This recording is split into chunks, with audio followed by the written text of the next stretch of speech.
Today on Forbes, Africa's richest man doubled his fortune on a massive and risky $23 billion bet. Aliko Dangote.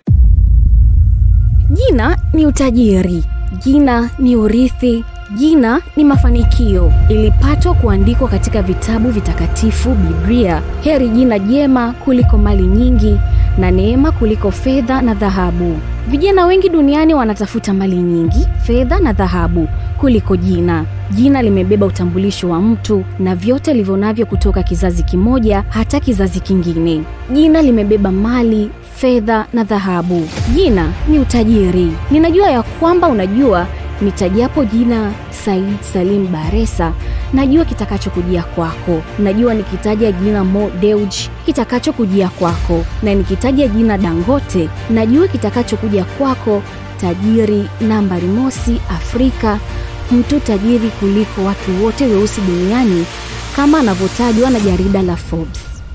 Karibu mtazamaji wangu katika luninga yako ya Sonship Spirit, jicho la Mungu duniani kote. Kwako mtazamaji, ni mimi Janet Maridadi. Leo katika kipindi chako cha Kitabuni Kuna Kitabu, nimekusogezea hii story ya Aliko Mohamed Dangote, tajiri nambari moja, mtu tajiri kuliko watu wote weusi duniani. April 10 mwaka 1957, katika familia moja ya wafanyabiashara nguli na mashuhuri wa kampuni ya usafirishaji, mzee Mohamed Dangote na mkewe Marie Dantata wa Kano State huko Nigeria walimkaribisha mtoto wa kiume mwamba kabisa, Aliko Mohamed Dangote. Kama ilivyo ada, kuzaliwa kwa mtoto katika familia huwa ni furaha, vicheko, nderemo na vifijo, na wengine huenda mbali zaidi, hutaka majina yao yaendelezwe kwa watoto hawa. Ndivyo ilivyokuwa kwa Aliko Mohamed Dangote. Jina Aliko alipewa na babu yake upande wa mzee mama Al-Hassan Abdullahi Dantata, aliyekuwa tajiri namba moja Afrika Magharibi, na kwa zaidi ya miaka 30 mpaka alipofariki mwaka 1955 kabla ya mtoto Aliko kuzaliwa. Inasemekana kwamba babu yake na Aliko, mzee Al-Hassan Abdullahi Dantata, alitoa maagizo kwa familia au wazazi wake Aliko ya kuwa atakapozaliwa mtoto wa kiume katika familia yao, basi apewe jina la Aliko, lenye maana ya mshindi na mtu anayependa utu, kwa lugha ya Kimombo, victorious one who defends humanity. Jina hili lilitunzwa na mama yake mpaka alipozaliwa Aliko mwaka 1957. Hakika jina ni urithi, jina ni ushindi, jina ni heshima, jina ni utajiri. Aliko Mohamed Dangote amekuwa mshindi kweli kweli. Baada ya babake Aliko kufariki mwaka 1965, familia ya mzee Dantata ikiongozwa na babu mdogo na mjomba walimuomba Aliko akaishi naye akiwa na umri wa miaka 8 katika elimu yake ya msingi. Huko ndipo Aliko Mohamed Dangote alijifunza kwa vitendo mfumo mzima wa biashara akiwa katika umri mdogo, kama ambavyo alijifunza kwa sehemu alipokuwa akiishi na wazazi wake kabla ya baba yake kufariki. Kama ilivyo ada, hakuna biashara pasipo wazo. Wazo ni biashara. Aliko Mohamed Dangote katika udogo wake alipata wazo la biashara la kutengeneza pipi zilizotokana na maji na sukari zilizochemshwa, na baadaye akaenda kuziuza kwa rafiki zake shuleni. Aliko Dangote anasema katika biashara yake hiyo, wazo hilo lilimpatia fedha nyingi ambazo alizitunza hata alipofika ubarobaro, yaani ujana, ndipo alipoanza kuzitumia kwa kutembelea maeneo mbalimbali ya kibiashara kwa nia ya kuongeza ufahamu. Hakika akiba haiozi. Weka akiba, mtazamaji wangu wa Sonship Spirit TV, Kitabuni Kuna Kitabu. Inasemekana 55% ya mali na fedha alizoachiwa urithi na wazazi wake alizitumia kwa ajili ya kutoa misaada ya kibinadamu maeneo tofauti tofauti, huku akiamini ni sadaka yake kubwa kwa Mungu. Kama ilivyo, Mungu hukumbuka sadaka.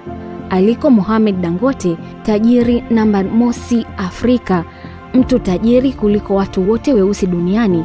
Katika pilika za kufanya biashara, alikutana na mtumishi wa Mungu maarufu kwa kipindi hicho, Askofu Benson Andrew Idahosa, katika uwanja wa ndege wa Benin, aliyekuwa na watumishi wengine wa Mungu kutoka Marekani, T.L. Osborne, aliyekuwa akielekea mjini Lagos kwa ajili ya kuwahi ndege kwenda Marekani kwa ajili ya mkutano wa Injili siku inayofuata. Mtumishi wa Mungu Benson Idahosa, ambaye alikuwa mwenyeji, na mtumishi wa Mungu T.L. Osborne walipofika uwanja wa ndege, wakakuta tiketi zimekwisha na tayari ndege iliyokuwa ikielekea mjini Lagos ilikuwa inasubiri kupaa. Mtumishi wa Mungu Benson Idahosa akawaomba wafanyakazi wa ndege kumruhusu waingie ndani ya ndege ili kuweza kuomba nafasi 2 za wageni wake, T.L. Osborne na aliyekuwa naye, ili waweze kuwahi Lagos. Alipofika ndani ya ndege, alieleza azma yake. Baada ya kitambo kifupi, waliinuka vijana wawili, Aliko Dangote na msaidizi wake katika mambo ya kibiashara. Ndipo Askofu Benson Idahosa akamwambia, nataka niwatamkie baraka. Wakapiga magoti na Roho Mtakatifu akaachilia baraka na nukuu: kama ambavyo jua lisivyoacha nuru yake juu ya nchi, na kama ambavyo mito isivyoacha kutiririsha maji juu ya ardhi, ninazidisha maongezeko yako ya biashara yako Afrika na duniani kote. Utajiri utakufuata na kukumbatia katika jina la Yesu. Amina. Baada ya maombi haya, Dangote na msaidizi wake wakashuka katika ndege na kuachia nafasi zao wageni wa Askofu Benson Idahosa ili kuelekea Lagos kwa ajili ya kuwahi ndege kuelekea Marekani. Hii ni story maarufu kwa tajiri namba 1 Afrika na tajiri namba 1 mweusi duniani. Sio ajabu leo anatamba Afrika nzima na hata duniani akitaka kuinunua klabu ya washika mitutu wa London, Arsenal. Mwaka 1978, Dangote alifanikiwa kwenda Misri kwa ajili ya elimu yake ya shahada ya kwanza katika biashara katika chuo Al-Azhar Kairo. Baada ya kuhitimu masomo yake ya miaka 3, alirejea Lagos na kuanza kuendeleza biashara zake ndogo ndogo ambazo alizianza wakati anasoma masomo yake ya sekondari. Biashara yake kubwa ya kwanza ilihusiana na bidhaa mbalimbali za vyakula ndani na nje ya nchi. Biashara hii aliiwezeshwa kwa mkopo wa $3,000 za Kimarekani kutoka kwa mjomba wake. Miaka 80 wakati Nigeria ilipotangaza kununua kiasi kikubwa cha saruji kutoka nje, Aliko alirejea kampuni ya baba yake ya usafirishaji na kuifanyia marekebisho kwa ajili ya kuanza kufanya kazi, na baadaye akaanzisha viwanda vya simenti. Tangu hapo Dangote amekuwa akiongezeka kibiashara. Jina lake limekuwa likitajwa kila upande wa Afrika na duniani. Sasa imekuwa makampuni ya Dangote, makampuni yanayoongozwa kwa kanuni zile zile za biashara ambazo alianza kuziona nyumbani kwa baba yake na mama yake, kisha kwa babu yake na mjomba wake. Dangote sasa amelifanya jina lake litumike kwa ajili ya familia yake aliyoijenga. Sina hofu kabisa kuona watoto wake wakiendeleza utajiri huu kwa vizazi vingi vijavyo. Dangote aliona nyumbani, Dangote alijifunza nyumbani, Dangote aliishi na hata sasa anakiishi kila alichokiona na kujifunza nyumbani. Aliyesema mbuzi wa maskini hazai, sina shaka alimuona mtoto mwenye akili ya kimaskini kutoka katika familia yenye akili ya kimaskini, kisha akasema, ukijenga familia katika akili ya kimaskini, utavuna umaskini kwako na uzao wako.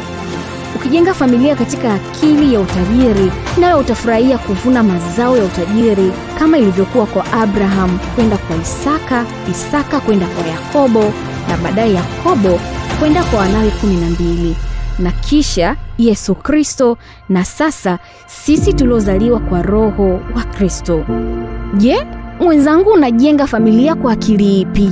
Imeandaliwa na kuandikwa na mchungaji Elney Mbala, Taifa la Bwana, Pete ya Muhuri, Hagai 2 mstari wa 23, na msimuleji wako ni mimi Janet Maridadi.